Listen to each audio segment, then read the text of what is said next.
सर्वांना माझा क्रांतिकारी जय भीम। आपल्या सर्वांचं ह्या फेसबुक लाईव्हमध्ये मी हार्दिक स्वागत करतो। डिजिटल भीम जयंती 2021 या फेसबुक पेजच्या माध्यमातून 10 एप्रिल ते 14 एप्रिल असा 4 दिवसांचा ऑनलाईन जयंती करण्याचा सम्यक संकल्प आमचे मोठे बंधू आदरणीय उपासक सिद्धार्थजी मोकळे सर यांनी केला आहे। आज डॉक्टर बाबासाहेब आंबेडकरांचे ग्रंथ वाचण्याची पद्धती व प्रणाली या विषयावरती सूत्ररूपाने आपल्यासमोर मांडणी करावी, जेणेकरून बाबासाहेबांचे ग्रंथ, त्यांचे तत्त्वज्ञान, त्यांचा संघर्ष जो आहे तो समजून घेण्यासाठी एक प्रकारे सुलभता होईल असा एक हेतू ठेवून हे फेसबुक लाईव्ह केलं आहे। आम्ही ह्या ठिकाणी फेसबुक लाईव्ह करण्याच्या अगोदर आमचे कल्याण मित्र आदरणीय राहुलदादा पगारे तसेच ह्या सेशननंतर देखील अनेक मान्यवर ह्या ठिकाणी बोलणार आहेत, आपली कला सादर करणार आहेत। तरी माझी सर्वांना विनंती आहे की यू स्टे ट्यून्ड, आपण हे बघत राहावं। विषयात सुरुवात करण्याआधी मी काही आपल्याला महत्त्वाची सूचना करू इच्छितो की सदर विषयामध्ये जी मेथड आणि सिस्टीम, जी पद्धती व प्रणाली आपल्यासमोर मांडण्यात येत आहे ती रिजिड मेथड किंवा सिस्टीम म्हणजे एकदम कठोर अशी कडक असा नियम तो नाही, ती फ्लेक्झिबल आहे, तर लवचिक आहे। बाबासाहेब आंबेडकरांचे ग्रंथ वाचत असताना, त्यातील तत्त्वज्ञानावरती चिंतन मंथन करत असताना, मनन करत असताना, त्यातील विविध अंगावरती व्याख्याने देत असताना, लेख लिहित असताना जे अनुभव आम्हास आले त्या अनुभवाला आधार बनवून एक सूत्ररूपाने बाबासाहेबांचे ग्रंथ वाचण्याची पद्धती व प्रणाली ही मनामध्ये स्फुरण पावली, ती आपल्या सेवेत सादर करण्याचा हा एक अल्प प्रयत्न आहे। आपण जेव्हा बाबासाहेब आंबेडकरांचे ग्रंथ म्हणतो तेव्हा त्यात राजर्षी छत्रपती शाहू महाराज व पितामह राष्ट्रपिता ज्योतिरावजी फुले यांची भाषणं, यांचे आदेश, यांचे साहित्य देखील अनुस्यूत आहे, हे देखील आपण नजरेआड करता कामा नये। आज केवळ पर्टिक्युलरली डॉक्टर बाबासाहेब आंबेडकरांचे ग्रंथ समजून घेण्याची मेथड आणि सिस्टीम आपण ह्या ठिकाणी पाहणार आहोत। हा जो विषय आहे, हा विषय 2 भागामध्ये आपण याचं वर्गीकरण करून हा विषय समजून घेऊ शकतो। पहिला जो भाग आहे, व्हाय टू रीड, का वाचावं डॉक्टर बाबासाहेब आंबेडकरांचे ग्रंथ, आणि दुसरा जो भाग आहे, हाऊ टू रीड, ते कसं नेमकं वाचावं, त्याची पद्धत आणि प्रणाली काय आहे। अशा प्रकारे 2 प्रश्न उपस्थित करून आपण आजचा हा विषय समजून घेण्याचा प्रयत्न करूयात। पहिला जो प्रश्न आहे, व्हाय टू रीड, बाबासाहेब आंबेडकरांचे ग्रंथ का वाचावेत, त्याचं उत्तर असं आहे बांधवांनो, भगिनींनो, की हे जे राष्ट्र आहे, हे राष्ट्र म्हणजे काय, what is a nation. Doctor Babasaheb Ambedkar म्हणतात राष्ट्र आणि देश, नेशन आणि कंट्रीमध्ये फरक आहे। नेशन म्हणजे काय, तर बाबासाहेब आंबेडकर सांगतात की नेशन म्हणजे, राष्ट्र म्हणजे अशा लोकांचा समूह जो एकजुटीने सर्वानुमते ठरलेल्या उद्देशांच्या पूर्तीसाठी कार्यरत असतो। त्या उद्देशांच्या जिंकण्यामध्ये सर्वांचं जिंकणं असतं व त्याच्या हारमध्ये सर्वांची हार असते। प्रसंगी जे उद्दिष्ट ठरवलंय त्या उद्दिष्टाच्या आड येणाऱ्याला शत्रू देखील घोषित करून त्याच्याशी 2 हात करण्यास सज्ज होणारा समूह म्हणजे राष्ट्र, म्हणजे नेशन। ही याची डेफिनेशन आहे, ही आपण लक्षात घेणं आवश्यक आहे। तेव्हा भारतीय संविधानानं ह्या राष्ट्रासमोर दिलेलं नेमकं उद्दिष्ट काय आहे, तर हे उद्दिष्ट म्हणजे इक्वॅलिटी, लिबर्टी, जस्टिस आणि मैत्री, ज्याला आपण फ्रॅटर्निटी म्हणतो। हे जी चतुसूत्री आहे, ह्या चतुसूत्रीवरती हा देश उभा ठाकला पाहिजे, असं हे पवित्र उदात्त असं ध्येय, ऑब्जेक्टिव्ह उद्देश आपल्यासमोर भारतीय संविधानानं ठेवलेला आहे। आणि त्याच्या माध्यमातून हा जो देश आहे, ह्या देशाचं नेशन इन मेकिंग, राष्ट्र निर्माणाचं काम सुरू आहे। आणि म्हणून जीही व्यक्ती, जेही संघटन, जेही पक्ष, जेही तत्वज्ञान, जेही विचारधारा भारतीय संविधानाने प्रतिपादन केलेल्या उद्दिष्टांच्या विरोधामध्ये असेल, त्याच्या आड येत असेल, विसंगत असेल, तर ते राष्ट्राचे शत्रू ठरतात. ही गोष्ट उघड आहे. आणि तसा कायदा पण भारतामध्ये आहे. जर आपण सिटिझनशिप ॲक्ट वाचला तर भारतीय संविधानाच्या विरोधामध्ये जर कोणी बोलत असेल तर त्याचे नागरिकत्व हिरावून घेण्यात येईल असा कायदा देखील भारतामध्ये आहे. मग प्रश्न असा उपस्थित होतो की कोणाची विचारधारा, कोणाचं तत्त्वज्ञान भारतीय संविधानातील ह्या निर्माण केलेल्या ह्या उद्देशाच्या सोबत सुसंगत आहे. तर याचं उत्तर कुठलाही सुज्ञ भारतीय, बुद्ध, कबीर, शाहू महाराज, राष्ट्रपिता ज्योतिराव फुले आणि डॉक्टर बाबासाहेब आंबेडकरांची विचारधारा व तत्त्वज्ञान हेच भारतीय संविधानासोबत सुसंगत आहे असं उत्तर दिल्याशिवाय राहणार नाही. तुम्ही भारतीय संविधानाने प्रतिपादन केलेली राजकीय व्यवस्था बघा, जी पार्लमेंटरी रिपब्लिकन डेमोक्रेसी आहे. तिनं दिलेली सामाजिक व्यवस्था बघा, जी चतुसूत्रीवर आधारित आहे. भारतीय संविधानानं दिलेली आर्थिक व्यवस्था बघा, वेलफेअर स्टेटची, आणि धार्मिक व्यवस्था जी सेक्युलर आहे. अशा पद्धतीनं भारतीय संविधानाने दिलेल्या ह्या 4 व्यवस्था आहेत. या व्यवस्थेची सुसंगत केवळ फुले शाहू आंबेडकरवाद आहे. ही गोष्ट निर्विवाद सत्य आहे. याला प्रमाणाची मला वाटतं आवश्यकता नाही. हे प्रमाण आहे. आणि म्हणून बाबासाहेब आंबेडकरांचं जे तत्त्वज्ञान आहे, विचारधारा आहे, ती संविधानाशी सुसंगत आहे. ते राष्ट्रप्रेमाचा, राष्ट्रभक्तीचा सर्वोच्च बिंदू ठरतो. हा कोणताही व्यक्ती कबूल करेल. आणि म्हणून हे जे राष्ट्र आणि समाजाच्या कल्याणाचं तत्त्वज्ञान आहे, एवढंच नव्हे तर अखिल विश्वाच्या कल्याणाचं सूत्र देखील त्याच्यात आहे.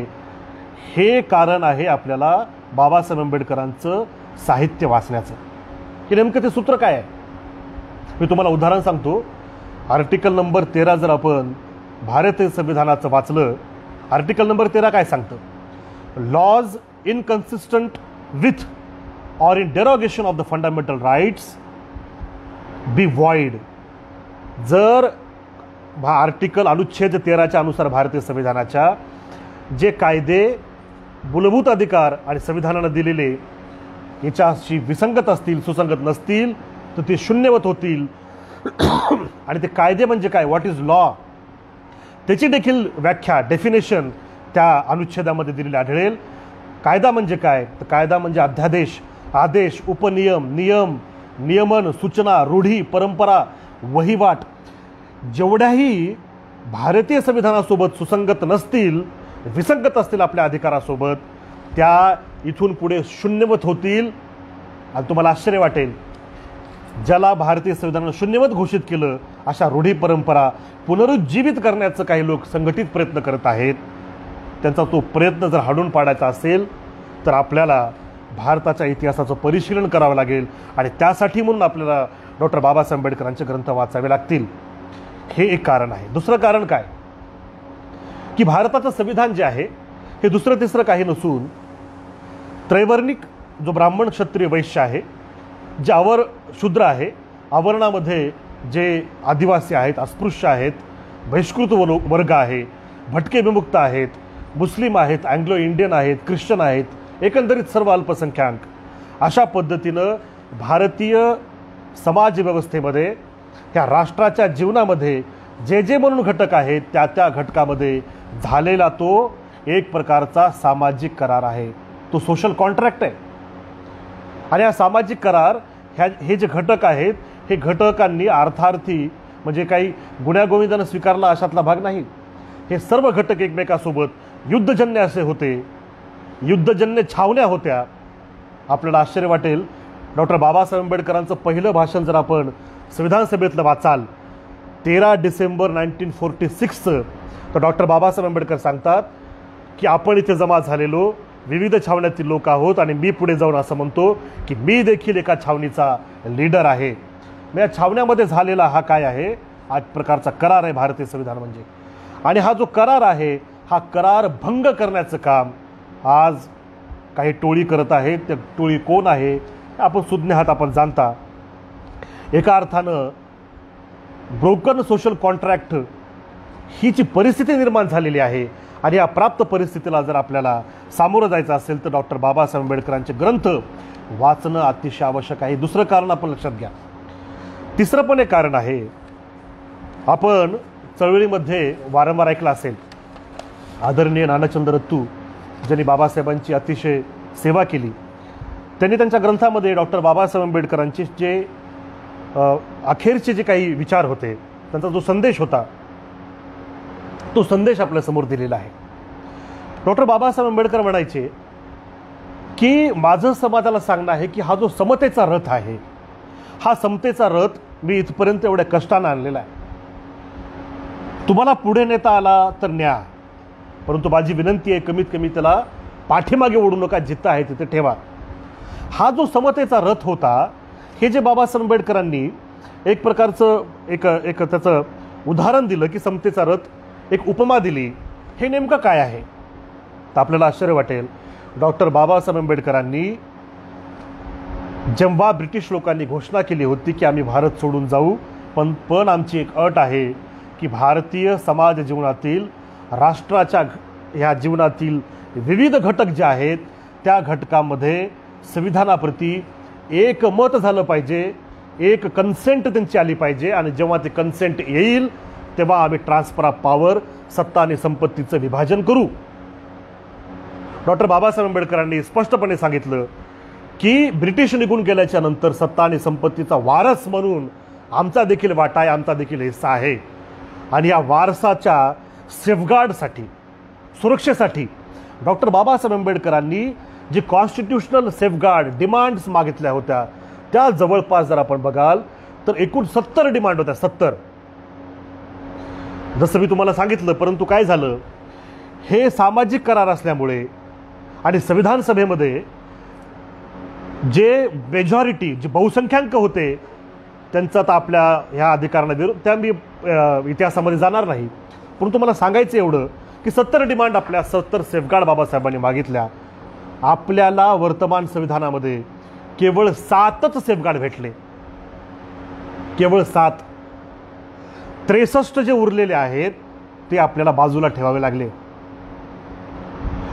मग बाबासाहेब आंबेडकरांनी जे सांगितलं आपल्याला, हा समतेचा रथ म्हणजे काय, तर हा दुसरं तिसरं काही नसून कॉन्स्टिट्यूशनल सेफगार्ड्स आहेत. आणि ते सेफगार्ड पुढे नेता आले तर न्या, त्याला वाढवा, म्हणजे 63 जे उरलेले आहेत सेफगार्ड ते वाढवा. नाही वाढवता आले तर जिथे तिथे ठेवा, कमीत कमी त्याला पाठीमागं जाऊ देऊ नका. असा बाबासाहेबांनी जो संदेश दिला होता, तो संदेश मला वाटतं फार महत्त्वाचा आहे. मग तो संदेश नेमका काय, तो देखील समजण्यासाठी बाबासाहेबांचे ग्रंथ वाचणं आपल्याला अतिशय आवश्यक आहे. एकंदरीत काय तर भारतीय जनतेला, भारतीय नागरिकांना ग्रासणाऱ्या अनेक समस्या ज्या आहेत, मग ती बेरोजगारी असेल, भूकबळी असेल, आरोग्याची समस्या असतील, पेयजल, म्हणजे सिव्हिलाइज्ड सोसायटीला ज्या बाबी एकदम बेसिक आहेत त्यासाठी देखील का झगडावं लागतं. हा काळा बाजार जो आरोग्याचा होतो तो का होतो. जसं उदाहरणार्थ आत्ताच आपल्या डोळ्यासमोर उदाहरण आहे, रेमडेसिवीर इंजेक्शन जे आहे त्याच्यामध्ये काळा बाजार होतोय. कशामुळे होतं, याचं कारण नेमकं काय. याचं कारण आहे बांधवांनो, भारतीय लोकांचं जीवनाचं तत्त्वज्ञान जे आहे, हे तत्त्वज्ञान ब्राह्मण्यग्रस्त आहे. ही त्रिगुण थेअरी जी आहे, त्रिगुण सत्व रजतम, याच्यावरती आधारित आहे. भारतीय संविधानानं दिलेलं जे त्रिसूत्री, जे चतुसूत्री आहे, समता, स्वातंत्र्य, मित्रता आणि न्याय, याच्यावर आधारलेलं नाही. मी डॉक्टर बाबासाहेब आंबेडकरांचं एक कोटेशन आपल्यासमोर मला वाटतं या संदर्भात ठेवावं. हे खंड क्रमांक 18 भाग 3 मध्ये बाबासाहेबांच्या त्या कोटेशनचा मराठी अनुवाद आपल्याला उपलब्ध आहे. बाबासाहेब आंबेडकरांचं स्पीच होतं, माय फिलॉसॉफी ऑफ लाईफ, माझ्या जीवनाचं तत्त्वज्ञान. डॉक्टर बाबासाहेब आंबेडकर सांगतात, म्हणजे मी याच्यातला शेवटचा मुद्दा सांगतो आणि नंतर आपण पुढे जाऊया. बाबासाहेब म्हणतात की आजचा जो भारतीय व्यक्ती आहे, खंड क्रमांक 18 भाग 3 पृष्ठ क्रमांक 573, बाबासाहेब सांगतात की आज भारतीय व्यक्ती 2 निरनिराळ्या ध्येयवाद्यांनी नियंत्रित झालेला आहे. भारतीय संविधानाच्या उद्देशपत्रिकेत सूचित केलेला ध्येयवाद जो आपण सुरुवातीला सांगितला, आणि धर्मामध्ये अंतर्भूत केलेला सामाजिक ध्येयवाद, ज्याला समज आहे त्याला कळू शकेल की हे 2 परस्पर विसंगत ध्येयवाद आहेत. राजकीय ध्येयवादामुळे स्वातंत्र्य, समता व मित्रता या जीवनमूल्यांना मान्यता मिळाली आहे, तथापि प्रचलित सनातनी वृत्तीच्या सामाजिक ध्येयवादामुळे ही तत्त्वे व्यवहारामध्ये नाकारली गेली आहेत. असे हे विसंगत जीवन किती काळ चालणार? कधीतरी एक दुसऱ्याला शरण गेल्याशिवाय उपायच नाही. माझ्या जीवन तत्त्वज्ञानावर माझा पुरेसा विश्वास आहे आणि म्हणूनच जो आज बहुसंख्य भारतीयांचा राजकीय ध्येयवाद आहे तो सर्वांचा सामाजिक ध्येयवाद होईल अशी मला उमेद आहे. तर हा जो बाबासाहेब आंबेडकरांनी ह्या ठिकाणी जे मांडलंय की दोन उद्दिष्ट घेऊन हा नागरिक चालतोय, विसंगत जीवन जगतोय भारताचा नागरिक. आणि विसंगत जीवनामुळे आपल्याला हा भ्रष्टाचार दिसतोय, आपल्याला हे अनेक समस्या उद्भवल्या दिसतात. आणि विसंगत जीवन जर आपल्याला याच्यावरती जर काही उपाय सुचवायचा असेल तर तो उपाय म्हणजे दुसरा तिसरा काही नसून भारतीय संविधानाला दिलेला ध्येयवाद तो समजून घेऊन आपल्याला काम करणं आवश्यक आहे आणि त्यावरती हा लढा उभारावा लागणार आहे. आणि त्यासाठी म्हणून डॉक्टर बाबासाहेब आंबेडकरांचे ग्रंथ हे किती महत्त्वाचे आहेत हे आपल्याला यातून लक्षात येईल. आता बघा, एक उदाहरण आपण मला वाटतं समजून घेणं आवश्यक आहे.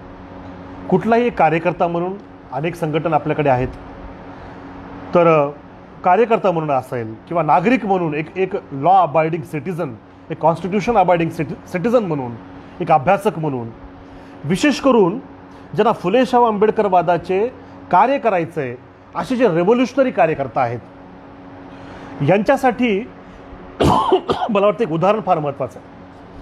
ते उदाहरण कोणतं? तर आपण बघा, जे भारतातील सर्वोच्च ॲडमिनिस्ट्रेटिव्ह एक्झाम आहे ज्याला आपण UPSC तुरुफेती घेतात, सिव्हिल सर्व्हिसेस किंवा MPSC, बघा त्या UPSC MPSCचा जर आपल्याला फॉर्म भरायचा असेल तर काय क्वालिफिकेशन आहे?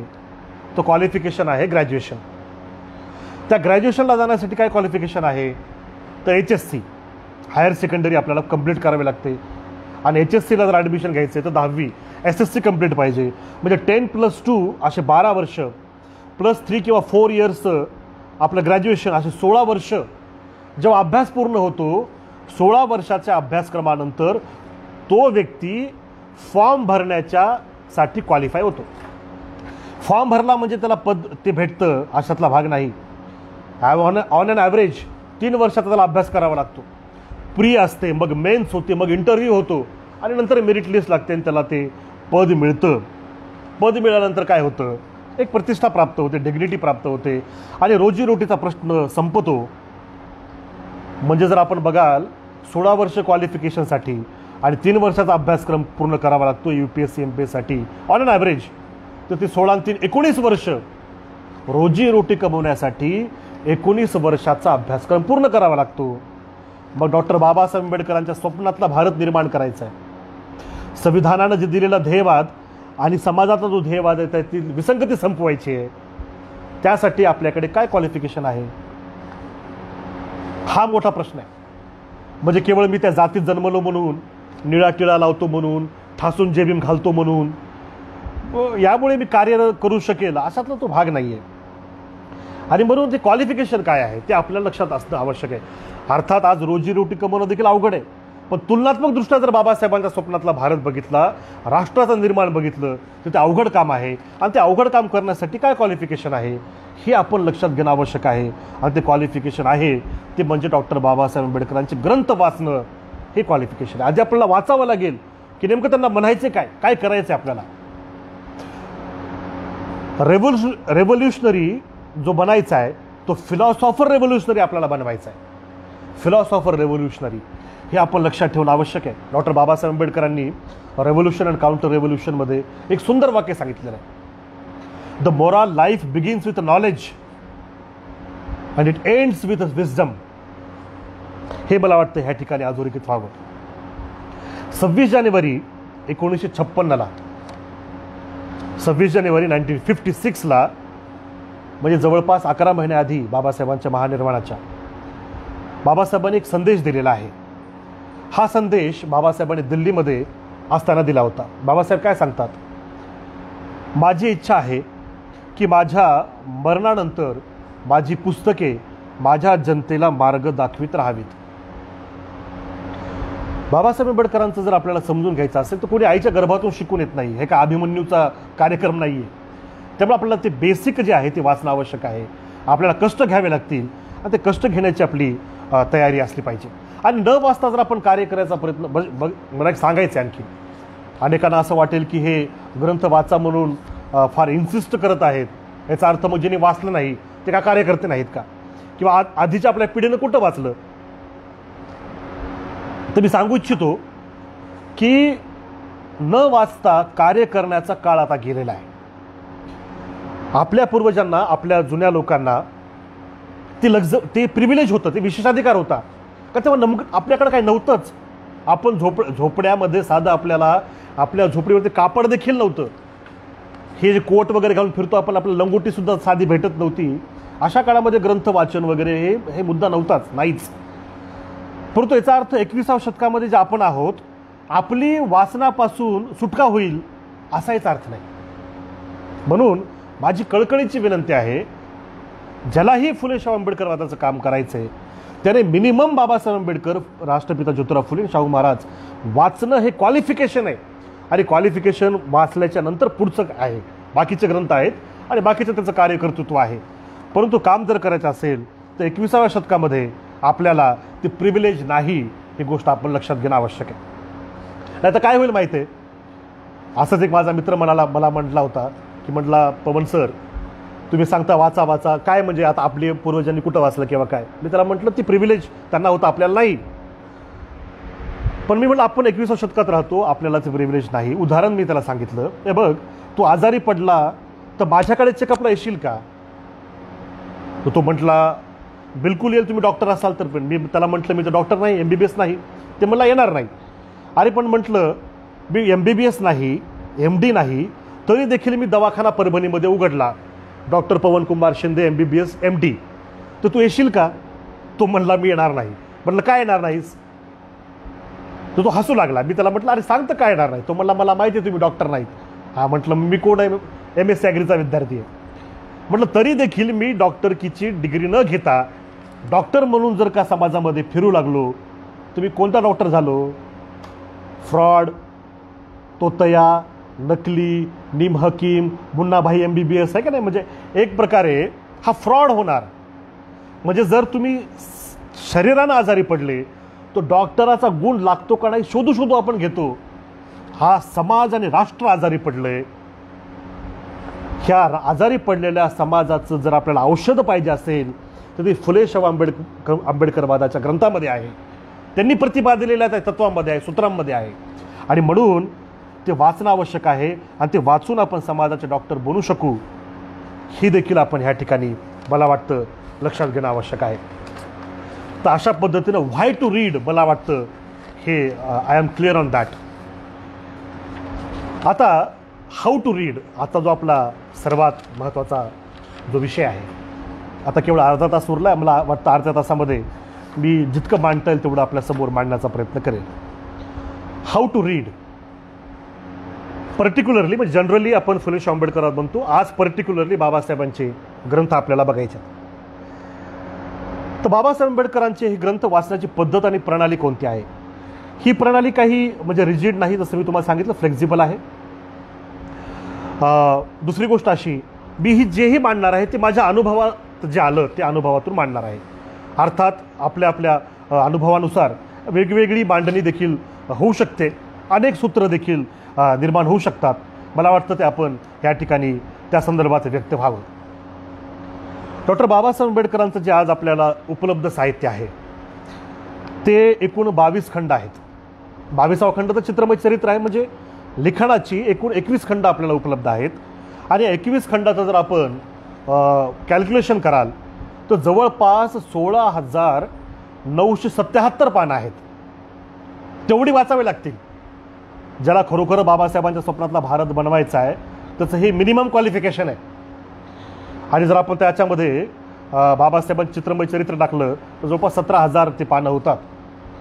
म्हणून महाराष्ट्र शासनाने जी चरित्र समिती स्थापन केली होती त्यांनी छापलेले 21 व्हॉल्यूम्स, 22 व्हॉल्यूम्स हे तर आपल्याला उपलब्ध आहेत. याच्या व्यतिरिक्त देखील जर आपण बघाल सॉरी आदरणीय उपासक आणि वरिष्ठ आपल्या समाजातील बुद्धिवादी व्यक्ती म्हणजे नागपूरमधील आपले गायकवाड सर गायकवाड सरांच्या समता प्रकाशनाने देखील जनता असेल, बाबासाहेबांचे विविध आणखी भाषणाचे 10 खंड त्यांनी उपलब्ध करून दिलेले आहेत. तर अशा पद्धतीनं बाबासाहेबांचे महाराष्ट्र शासनाने प्रकाशित केलेले 22 खंड, इतर साहित्य आपण जर बघाल तर हे जवळपास 18-20 हजार पानांचं हे सर्व होतं. तर हे वाचण्याची जी पद्धत आहे ते कसं वाचावं, एवढे पृष्ठ आहेत आणि ती वाचावी कसे. बरं, हे वाचत असताना देखील आपण काही गोष्टी लक्षात ठेवणं आवश्यक आहे. पहिली गोष्ट म्हणजे बाबासाहेबांचे एकूण पूर्ण झालेले ग्रंथ कोणते, ते 29 ग्रंथ आहेत. बाबासाहेबांचे अपूर्ण ग्रंथ पण आहेत जे पूर्णत्वास गेले नाहीत. ते अपूर्ण ग्रंथ म्हणजे 10 ते जवळपास 12 ग्रंथ ते आहेत. हा आराखडा मी मला वाटतं तुमच्यासमोर मांडावा, म्हणजे आपल्याला हे समजून घेण्यासाठी एक सुलभता प्राप्त होईल. बाबासाहेबांचे जे लेखन आणि भाषणे आहेत हे आपल्याला समजून घेण्यासाठी पूर्णत्वास गेलेले ग्रंथ 29 आहेत, अपूर्ण ग्रंथ जवळपास 12 आहेत. बाबासाहेबांच्या मनामध्ये जो आराखडा होता ग्रंथ निर्माण करण्याचा, तो आराखडा व्हॉल्यूम नंबर 3 मध्ये उपलब्ध आहे. त्याबद्दल मी कालच एक व्याख्यान दिलं होतं. ते स्कीम्स ऑफ बाबासाहेबांच्या ग्रंथाचे ते देखील आपण नजरेखालून घालणं अतिशय आवश्यक आहे. त्यानंतर बाबासाहेबांचं लेखन चा चौथा भाग आपण जर बघाल तर संविधानिक निवेदनं, आर्थिक निवेदनं हे देखील बाबासाहेबांच्या जवळपास 18 आपल्याला उपलब्ध आहेत. सायमन कमिशन समोर असेल, साऊथबोरो कमिशन समोर असेल, तर जवळपास ते 18 असं ते विभागामध्ये आपण बघू शकतो. बाबासाहेबांचे काही रिसर्च पेपर देखील आहेत, काही लेख देखील आहेत. जसं आपल्याला हुवर द शुद्राज हा ग्रंथ माहीत आहे, उपलब्ध आहे. हुवर द अनटचेबल्स हा ग्रंथ माहीत आहे, उपलब्ध आहे व्हॉल्यूम 7 मध्ये. तसा रिसर्च पेपर बाबासाहेबांचा आहे हुवर द महार पूर्वी कोण होते. असे अनेक रिसर्च पेपर बाबासाहेबांचे आपल्याला जवळपास प्राप्त होतील. बाबासाहेबांच्या नोट्स देखील आपल्याला उपलब्ध आहेत. व्हॉल्यूम नंबर 12 मध्ये बाबासाहेबांनी पार्लमेंटवरती नोट्स काढलेल्या आहेत, लॉवरती नोट्स काढलेल्या आहेत, तर त्या नोट्स देखील आपल्याला उपलब्ध आहेत. बाबासाहेबांनी विविध इतर लेखकांच्या ग्रंथांना प्रस्तावनासुद्धा दिल्या होत्या, त्या प्रस्तावना देखील उपलब्ध आहेत. खंड क्रमांक 17 भाग 2 मध्ये आणि खंड क्रमांक 6 मध्ये आपल्याला त्या प्रस्तावना उपलब्ध होतील. याच्यानंतर बाबासाहेब आंबेडकरांनी जी संघटना स्थापन केली होती ही एक विशेष बाब मला वाटतं आपल्यासमोर आणावी. बाबासाहेब आंबेडकरांची एक खासियत होती, बाबासाहेब आंबेडकर संघटनेचं संविधान निर्माण करायचे. संघटन आणि संघटनचं संविधान म्हणजे अतिशय डेमोक्रॅटिक सेटअप ज्याला आपण म्हणतो, लोकशाहीचं मूल्य डॉक्टर बाबासाहेब आंबेडकरांनी ते तंतोतंत पाळलेलं आहे. तर बाबासाहेबांनी जसं बहिष्कृत हितकारणी सभा असेल, पीपल्स एज्युकेशन सोसायटी असेल, all India schedule caste federation असेल, त्याच्यानंतर आपण जर इंडिपेंडंट लेबर पार्टी असेल, तर हे जे जवळपास 8 संविधान बाबासाहेबांनी संघटनांचे लिहिलेले आहेत आणि मला असं वाटतं ते देखील आपण नजरेखालून घालावे, वाचावे असे देखील मला वाटतं या ठिकाणी विनंती करावी. बाबासाहेबांचे लेटर्स उपलब्ध आहेत, करस्पॉन्डन्स उपलब्ध आहे, एक पर्सनल लेटर्स आहेत, मंत्री म्हणून पाठवलेले लेटर्स आहेत. बाबासाहेब जेव्हा संविधान सभेमध्ये ड्राफ्टिंग कमिटीचे चेअरमन असताना ते देखील करस्पॉन्डन्स उपलब्ध आहे, ते देखील आपण वाचणं आवश्यक आहे. विशेष म्हणजे बाबासाहेबांचे अग्रलेख बहिष्कृत भारतामधील, प्रबुद्ध भारतातील, मूकनायक पेपरमधील अग्रलेख देखील आपण वाचले पाहिजेत. बाबासाहेबांच्या अग्रलेखाचे जे टायटल असायचे ते अतिशय ज्ञानवर्धक टायटल, म्हणजे टायटलमध्येच बाबासाहेब काय बोलू इच्छितात हे अग्रलेखाचं टायटलमध्ये प्रतिबिंब उमटत असायचं. एक उदाहरण म्हणून मी आपल्यासमोर बाबासाहेबांच्या अग्रलेखांचे काही टायटल मला वाटतं वाचून दाखवावी. हे खंड क्रमांक 19 मध्ये आहे. जसं बघा, स्वराज्याची सर सुराज्याला नाही, स्वराज्याचे माता पिता, मुसलमान ब्राह्मण झाले, बहिष्कृत वर्ग शेणामेणाचा नाही, त्याने रणांगणात मर्दमुखी गाजवलेली आहे. बघा, म्हणजे बाबासाहेब अग्रलेख बघा, ब्राह्मणेतरांना अस्पृश्यांचे शत्रू दाखवून ब्राह्मणांना अस्पृश्य मित्र गणतील हा समज चुकीचा. हे बघा, म्हणजे अग्रलेखांचे टायटल बाबासाहेबांचे हे ज्ञानवर्धक होते आणि त्यातून ते जे प्रतिबिंब आहे तत्वज्ञानाचं, विचारधारेचं, ते प्रतिबिंब देखील उमटत असताना आपल्याला ह्या ठिकाणी दिसेल. पण अग्रलेख देखील, टायटल देखील आपण वाचणं आणि त्यानंतर ते वाचणं आवश्यक आहे. अनेक भाषणं बाबासाहेबांचे, डिबेट्स, प्रश्न उत्तरं देखील आपल्याला उपलब्ध आहे. म्हणजे बाबासाहेबांचे ग्रंथ अशा पद्धतीने आपण 11 भागामध्ये वाटू शकतो. 11 ते 12 भागामध्ये आपण बाबासाहेबांचं सगळं लेखन आपण बघू शकतो. हे वाचायचं कसं, तर पहिली मेथड मी तुम्हाला सांगतो. बाबासाहेबांचे हे ग्रंथ वाचायच्या अगोदर आपण बाबासाहेब आंबेडकरांची बायोग्राफी, चरित्र वाचणं अतिशय आवश्यक आहे. जोपर्यंत आपल्याला ते डेट वाईज कळणार नाही की नेमकं काय घडायचं, तोपर्यंत आपल्याला बाबासाहेबांनी ग्रंथामध्ये काय म्हटलंय त्याचा आपल्याला मागोवा लागणार नाही, आढावा त्याचा घेता येणार नाही, त्याच्यावर चिंतन करता येणार नाही. म्हणून पहिली मेथड जी आहे, जेव्हा आपण बाबासाहेबांच्या व्हॉल्यूम्सकडे वळतो, तो वळण्याच्या अगोदर मला वाटतं की आपण सायमल्टेनियसली पण आपण करू शकतो. एकीकडे बाबासाहेबांचं जीवन चरित्र वाचणे आणि वाचत असताना दुसरीकडे त्या इयरमध्ये, त्या इसवी सनमध्ये बाबासाहेब आंबेडकरांनी जे ग्रंथ लिहिला, जे अग्रलेख लिहिला, जे निवेदन सादर केलं ते आपण वाचावं. म्हणून बायोग्राफीमध्ये जर आपण बघाल तर आज आपल्याला भरपूर बायोग्राफी उपलब्ध आहेत. म्हणजे स्वदेशी लेखक जे आपले आहेत, आदरणीय BC कांबळे साहेबांनी बाबासाहेबांचे चरित्र लिहिलेलं 21-22 खंडामध्ये. आदरणीय खेरबोडे साहेबांनी बाबासाहेबांचं 12 खंडामध्ये चरित्र लिहिलं आहे. आपण जर विदेशातील लेखक बघाल, स्कॉलर्स बघाल, तर क्रिस्टॉफ जाफरलेट यांनी लिहिलेलं चरित्र आहे, गेल ऑम्बेटने लिहिलेलं आहे. हाद्य चरित्रामध्ये एलिनॉर झेलिएट यांचं चरित्र आहे, यांनी लिहिलेलं बाबासाहेबांचं. याच्यापैकी कुठलंही एक चरित्र आपण घेऊन मला वाटतं बाबासाहेबांच्या ग्रंथाकडे वळावं. माझं रिकमेंडेशन जर आपण विचाराल तर मी आपल्याला सांगेल की मराठीमध्ये BC कांबळे सरांचं जे बाबासाहेबांचं चरित्र आहे, तर BC कांबळे सरांनी जे चरित्र लिहिलं, मला वाटतं ते थोडं डोळ्यासमोर ठेवून आपण बाबासाहेबांचे व्हॉल्यूम्स वाचण्याचा प्रयत्न करावा, असं माझं पर्सनल रिकमेंडेशन आहे. अर्थात खेरबोडेजींचं, क्रिस्टॉफ जाफरलेट असे अनेक, कीर असेल, हे असेल, आपण ते कुठलंही एक जीवनचरित्र घेऊन आपण वाचावं. वाचत असताना आपण अर्थात डेट वाईज ते बघणं आवश्यक आहे.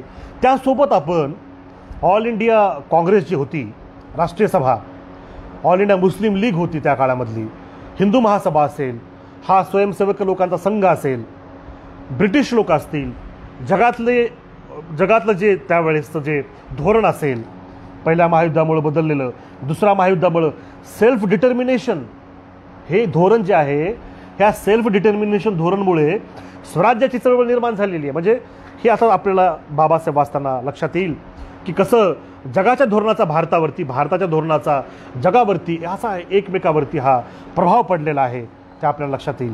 अमेरिका, रशिया यांची जी धोरणं आहेत, ही धोरणं देखील आपल्याला बाबासाहेब आंबेडकरांचे ग्रंथ वाचत असताना तत्कालीन नजरेपुढे ठेवणं अतिशय आवश्यक आहे.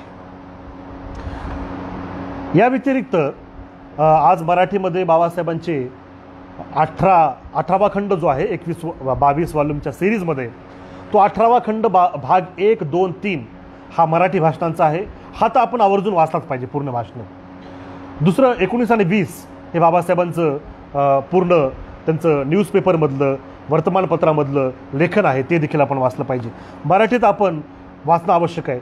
परंतु मला एक सूचना करायची अशी आहे की आपण अनुवाद वाचण्यापेक्षा, म्हणजे ज्या ग्रंथाचे उपलब्ध अनुवाद आहेत त्यापेक्षा आपण मूळ इंग्रजी वाचण्याचा प्रयत्न करावा, असं मी आपल्याला माझं एक पर्सनल रिकमेंडेशन सांगतो. कारण बाबासाहेबांचं मूळ इंग्रजी आपण वाचतो तर त्या इंग्रजी शब्दांचा जो अर्थध्वनी निघत असतो, प्रतिबिंब उमटत असतं, ते मराठी अनुवादामध्ये उमटेल असं नाही.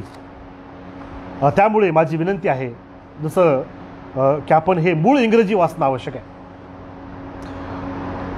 त्यानंतर काही प्री रिक्विजिट आहेत बाबासाहेबांचे ग्रंथ वाचण्याचे, काही पूर्व शर्ती आहेत, पूर्व अटी आहेत.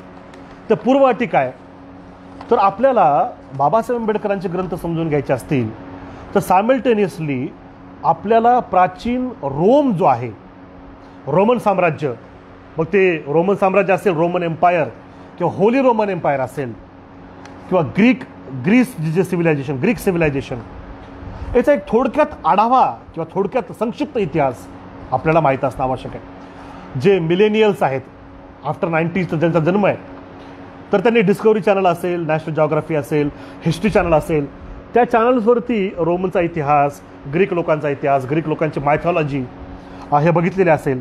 हे जर आपल्याला माहीत असेल तर बाबासाहेबांचे ग्रंथ समजून घेण्यासाठी आपल्याला एक सुलभता प्राप्त होते. त्यानंतर मॉडर्न काळामध्ये आपण जर ब्रिटिशांचा इतिहास, आयरिश लोकांचा इतिहास, स्कॉटिश लोकांचा इतिहास, रशियन हिस्ट्री, अमेरिकन लोकांची हिस्ट्री, ही मॉडर्न हिस्ट्री आपण नजरेखालून घालावी. तर हे यानं काय होतं तर बाबासाहेबांचे ग्रंथ समजून घेण्यासाठी आपल्याला एक प्रकारे सुलभता प्राप्त होते आणि एक आपण इन डेप्थ आपण बाबासाहेबांचे ग्रंथ, बाबासाहेबांचे तत्व, विचार समजून घेऊ शकतो. त्यानंतर बाबासाहेबांना वाचत असताना माझी अशी परत विनंती आहे की आपण कायदा जो आहे, लॉ आणि कॉन्स्टिट्यूशन, भारतीय संविधान, याच्या जे बेसिक टर्मिनॉलॉजी आहे, ती टर्मिनॉलॉजी आपण पाठच केली पाहिजे. म्हणजे ती व्याख्या आपल्या जहनमध्ये उतरली पाहिजे, अशी माझी विनंती आहे. कारण जोपर्यंत टर्मिनॉलॉजी आपल्याला समजणार नाही तोपर्यंत बाबासाहेबांनी नेमकं म्हणायचं काय ते कळणार नाही. सॉव्हरेन, डिज्युर, डिफॅक्टो, त्यानंतर constitutional safeguards, definition of minority, what is power, what is reservation, हे सगळ्या कॉन्स्टिट्युशनल लॉच्या टर्म्स आहेत. आणि ह्या टर्म्स जोपर्यंत आपण याचा अर्थ परिपूर्ण समजून घेणार नाहीत तोपर्यंत आपल्याला ग्रंथ वाचण्यासाठी म्हणजे थोडं अवघड जाईल. म्हणून माझी विनंती की आपण लॉ आणि कॉन्स्टिट्यूशन जे बेसिक टर्म्स आहेत त्या टर्म्स आपण समजून घेणं आवश्यक आहे, ही माझी आपल्याला विनंती आहे. आता काय होतं, अनेकदा गल्लत होते. मग जसं आता तुम्हाला उदाहरण सांगतो, बाबासाहेब आंबेडकर वारंवार आयरिश होम रूलचं उदाहरण द्यायचे. बाबासाहेबांच्या 29 छापील पुस्तकामध्ये जवळपास 5 ते 6 पुस्तकामध्ये हे उदाहरण आहे. बाबासाहेब म्हणायचे की हे काँग्रेसच्या लोकांनो, त्रेवर्णिकांनो, हा जो बहुसंख्य हिंदू आहे यांना बाबासाहेबांनी सूचना दिली, चेतावणी दिली, वॉर्निंग दिली. बाबासाहेब म्हणाले की आम्ही सत्ता संपत्तीचे जेव्हा वाटप होईल त्या वाटपामध्ये मिनिमम सेफगार्ड, कॉन्स्टिट्युशनल सेफगार्ड स्वीकारून तुमच्या अंडर शासित व्हायला तयार आहोत. आमची अट आहे, आमचे कॉन्स्टिट्युशनल सेफगार्ड्स तुम्ही मान्य करा. आणि तुम्ही हे मिनिमम मान्य करा. आणि आम्ही ही भूमिका घेतलेली आहे, परंतु आम्ही अशी भूमिका घेतली नाही जशी आयरिश लोकांनी घेतली होती की damn your safeguards, we don't want to be ruled by you. ही अशी भूमिका घेतली नाही. आता याचा अर्थ कसा कळणार आपल्याला? मग आयरिश होम रूल काय होतं, आयर्लंड काय आहे, तिथलं होम रूल मुवमेंट काय होती, damn your safeguards, we don't want to be ruled by you, असं कार्सन त्या रेडबंटला का म्हणाला आणि बाबासाहेबांनी हे उदाहरण इथल्या त्रेवर्णिकांना का दिलं, ते समजून घेण्यासाठी आपल्याला हा इतिहास माहीत असणं प्रिरिक्विजिट म्हणून अतिशय आवश्यक आहे. म्हणून अनेक गोष्टी, डिज्युर डिफॅक्टो याचा अर्थ काय, किंवा प्रोफेसर डायसींनी जी सॉव्हरेन पॉवर असते, सॉव्हरेन ऑथॉरिटी असते, त्या ऑथॉरिटीवरती पडणारे 2 लिमिटेशन्स, इंटरनल लिमिटेशन आणि एक्सटर्नल लिमिटेशन, हे याचा अर्थ नेमका काय. आणि याचा अर्थ लागल्याशिवाय आपल्याला ही भारतीय समाज व्यवस्था, भारतीय संविधानिक व्यवस्था समजणार नाही. म्हणून ते कळवून घेण्यासाठी आपल्याला ह्या टर्म्सचा अर्थ समजून घेणं ही प्रेरिक्विजिट आहे. आता केवळ शेवटचा मुद्दा मला वाटतं ह्या ठिकाणी आपल्यासमोर मांडावा आणि आजचं हे लांबलेलं लेक्चर आपल्यासमोर संपवावं. 22 व्हॉल्यूम्स किंवा बाबासाहेबांचे हे 20,000 पृष्ठांचं हे लेखन प्रत्येकाला वाचणं होईल अशातला भाग नाही. म्हणजे मी प्रॅक्टिकल आपण जर बघायला गेलं तर आयडियली आपण वाचायला पाहिजे, परंतु प्रॅक्टिकली ज्यांना शक्य नाही त्यांनी काय करावं, मग ज्यांना काम करायचं त्यांना तर कंपल्सरी आहे.